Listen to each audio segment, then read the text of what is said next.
fantatro hoe mety amiko izy fantatro hoe mety amiko izy a ary tena tiako dia vonona veriko tsara vonona hiady mafy a sy karakarany zanak'arovavy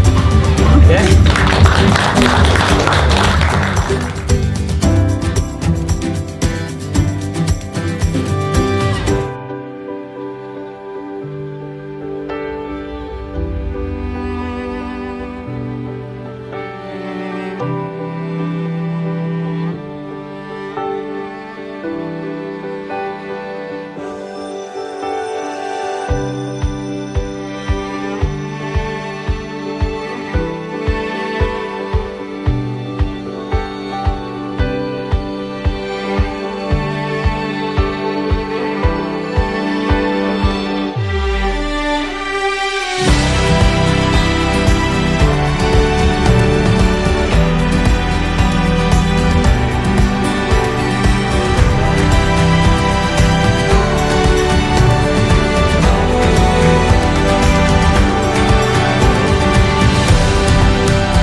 tena niara-latsaka tamin'lahy konkoa ny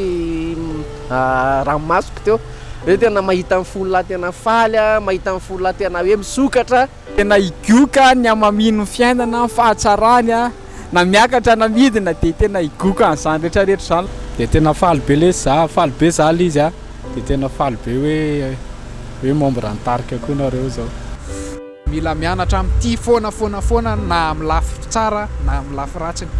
dia zay be dia be zay voalaza zay fa tianay nareo a tena tianay nareo bisobe